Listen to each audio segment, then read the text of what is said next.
XRP could solve banks' biggest problems, but why aren't they adopting it yet? Well, that's everybody's question. I mean, it's faster, it's cheaper, and it's a lot more reliable than Swift. Yet, key factors are holding massive adoption back for XRP. By the end of this video, you'll understand the reasons banks haven't adopted XRP just yet and why this actually could be one of the biggest opportunities you've ever had as a retail investor. All right, so let's break it down. What exactly is happening with institutional adoption for XRP? Because there's a lot of confusion out there in the market right now. Why aren't institutions adopting it? And why don't they care about the price that they'll actually be buying XRP at? Well, they're perfectly happy to be buying XRP at 100, 1,000, or even $10,000 because they know that it's going to be going higher. Very similar to Bitcoin. They were all late. Institutions didn't start buying and aggregating Bitcoin until it was $30, $40, $50,000. I mean, you got MicroStrategy at $72,000 per Bitcoin is their average buy. So they don't care about getting the best price. Okay. It's about timing and coordination for a global financial infrastructure. And the current price just proves that we're starting to get some of that institutional involvement. XRP's price predictions aren't driven by retail, okay? You've seen me come out on this channel and talk lots of times about very high prices for XRP. None of that's going to happen with retail. It needs to be institutional. We need catalysts. We need real world adoption and a crisis, I think a liquidity crisis, for them to actually pull this into vogue and start using it the way that it's intended. But until then, retail investors, we just don't have the capital, nor do they have the coordination to maintain the level of volume that would be needed for high prices for XRP. You might see, some news come out about the Ripple case, and we saw a spike and then it falls back down. Or you might see, something come out about a partnership and it spikes and it comes back down. And I know people are frustrated by that, but that's what it is. It's speculative right now. This is where we're starting to see institutions come in, right? And so I know, again, we haven't seen huge price moves here, but that's because institutions are buying in for these ETFs right now, and they're using T-WAP and VWAP strategies to do it. So if you don't know what T-WAP and VWAP are, it's time-weighted volume average pricing, and then same thing for the other volume-weighted average pricing. So basically, you say, hey, I've got $100 million, I want to buy XRP, but I don't want to have to pay crazy high prices if I spike the price and there's slippage and the order book doesn't have enough to cover. I'll just average into the market over a month, 2 months, 6 months. And you work with these teams that have these algorithmic trading strategies, and they average you into the market at the best prices over that period of time. And so you get in at an average price of, call it $3 over the last 4 months here. And these strategies allow them to accumulate large positions without causing those big price spikes. I don't know if you've ever, most retail investors, and I'm not poo-pooing anybody, you probably haven't had $1 million or $1 billion to average into the market with. If you just dumped that through an exchange and not an OTC desk or a dark pool onto the market, you would see huge slippage. The order book would skyrocket. You'd see the price jump and then it will fall back down, right? And again, occasionally there is a retail investor that will do this, but all the institutions are using much more sophisticated mechanisms to enter the market. So without the regulatory clarity that we recently gotten around XRP, we know the Ripple case is ending. We've got, July 13th of 2023, the judge Torres made the mandate or stated that XRP in and of itself is not a security. We have that clarity here in the US. And now that the SEC with the new administration and Paul have come in, we're seeing the transition from apprehension to using these assets to, okay, maybe this stuff will actually work. So financial institutions operating all over the world, they have to operate with regulatory compliance and tax considerations involved when they're making these decisions. And until, again, just here recently, there's unclear regulations around XRP and its status in the US, which created a lot of hesitation. I mean, you haven't even seen BlackRock come out with their ETF for XRP yet. And I think that's because the case is still lingering. We don't have the final sign off from the judge in the appellate court. So what it comes down to is you can't build $1 trillion payment infrastructure on uncertain legal foundations or tax foundations. You have to absolutely know how the government's going to be treating this. And major players need defined regulatory approval before they're going to be committing the amount of resources to this like we would want them to. But we are seeing some of that adoption, right? We have seen some price action on XRP here, and we're seeing concrete institutional interest in accelerating the adoption of this asset. It's a lot of it's behind the scenes though. You got major banks worldwide are now exploring digital asset integrations with some partnerships. You just had, the BVVA announcement with Ripple, which we've known about for a long time, in and out. It's been in and out of the news. And this is just more of a, formal launch of that. You got, Bank of America that came out and mentioned it, and many others that have been working with Ripple and their team for a long time to integrate their technology. Tons, almost 300 partnerships globally for Ripple. You've also got these ETFs waiting in the wings to be approved. Many of the futures ETFs have already gotten through. We just got the listing the other day from the DTCC on the XRP ETF for Canary Capital. That's normally the step right before the S1s would be approved. So, here at the end of 2025, I do think we're going to see ETFs approved for XRP. And all of these developments signal that the industry and its titans are making strategic investments in the infrastructure right now, as we speak, to be able to use this on a go-forward basis. So what about retail? Your holdings are very small in comparison to what these institutions need. Okay. And I don't say that to belittle anybody. If you're here and you're listening to this and you're invested in XRP or some of these other digital assets, you're way ahead of the curve. The opportunity here is gigantic in comparison to almost any other wealth transfer event that's happened in my lifetime, or probably the last 100 years, maybe even longer. So when you're talking about retail and you're considering retail investors, they might hold, 2 billion, 3 billion XRP of the available supply. The whole available supply for XRP is around, 52 billion. The total supply minted is going to be, 100 billion XRP. And obviously it's less than that because, some of it's been burnt at this point because of the transactions on the network. But when it really comes down to it, the available supply that retail is currently allocated to, somewhere between 2 and 3 billion total. So why would retail even compete with these large institutions? Well, you wouldn't. They would just acquire it later on through private markets or private sales as the asset appreciates, similar to Bitcoin. Like the people that held Bitcoin early on, they've made a lot of money and they've divested that over a period of time, or they've held on to it and they borrow against it because they have a very low basis. But at some point, they're likely going to exit that position. And that's where institutions come in and they will pay a premium for that.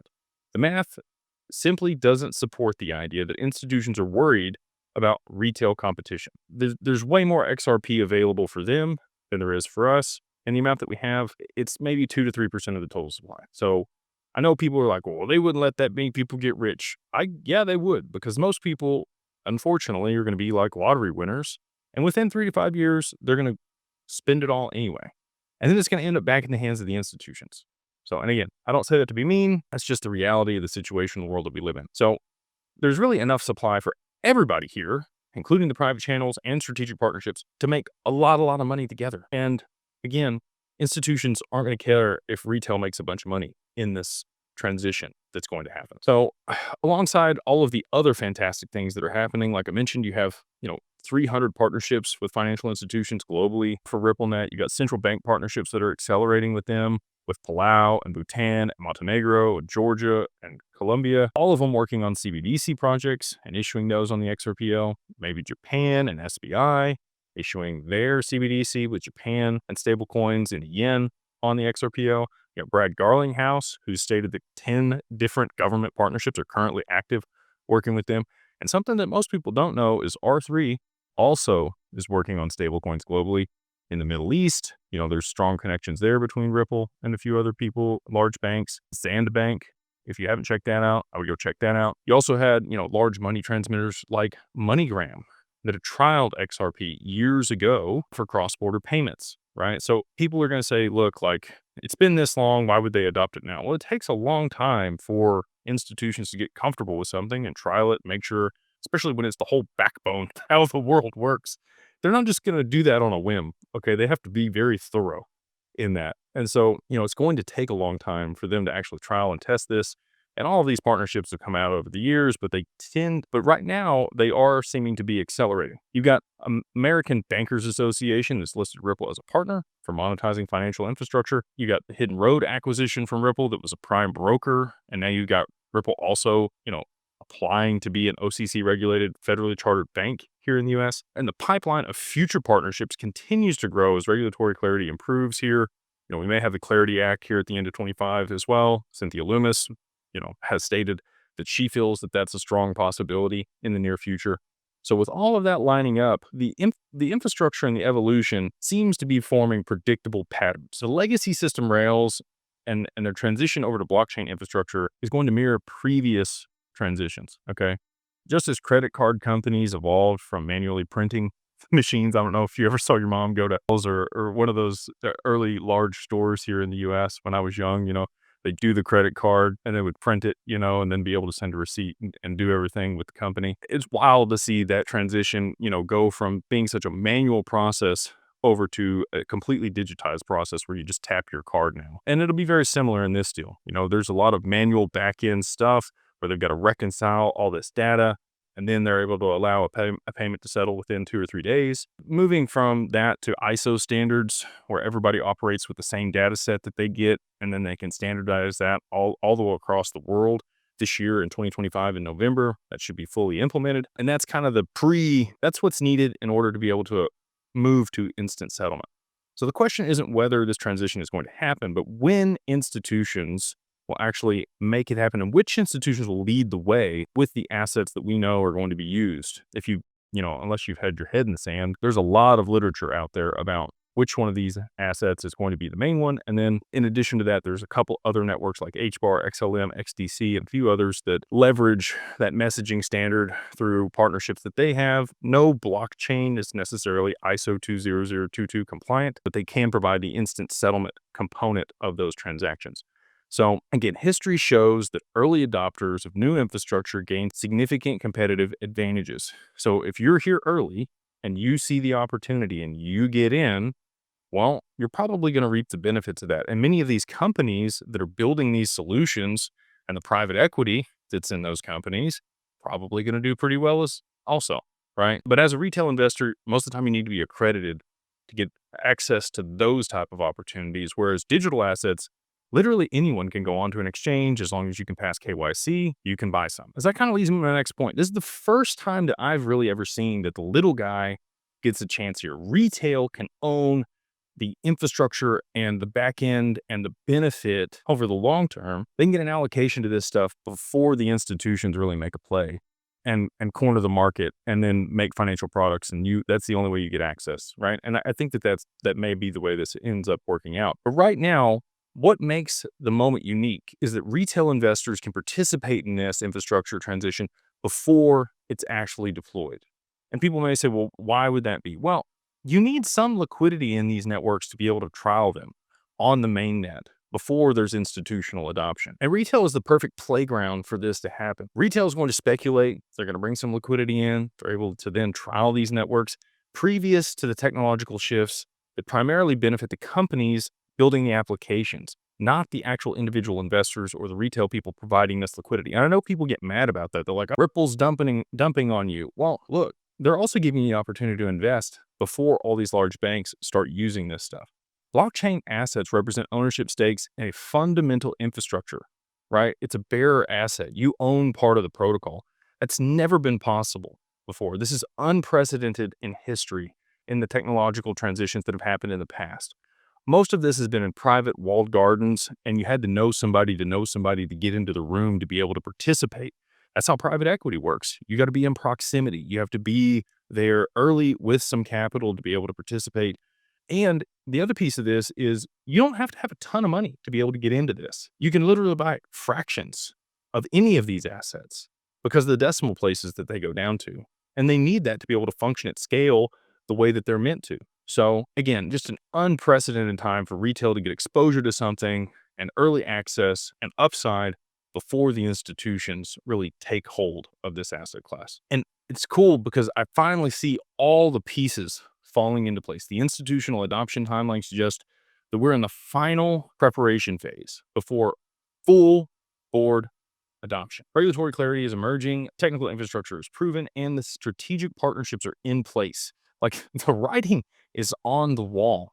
And the remaining variable is coordinated activation across multiple institutions simultaneously. And I've been talking about this for a while. You need a systemic shock or a supply shock on XRP to be able to drive the price to the levels they need it to be in order to use it. And when this happens, the impact is going to be immediate and significant, in my personal opinion. And you can call it flipping the switch or whatever you want, but it's going to be a big green candle. And when this thing finally sees the demand that I know is being held back. And again, I think it's coordinated to actually push the price to where it needs to be. So smart retail investors understand this opportunity. For retail, this represents both opportunity and eventually some responsibility. Understanding institutional timelines and motivation helps inform better strategic decisions. But if you're not going to take advantage of it and you're not going to be a good steward over the long term, what's the point? Institutions aren't here to compete with you. They're validating your entry positions. And again, I think they're going to be willing to buy it from you at significantly higher prices. They're creating the demand that will drive the long-term value and appreciation of this.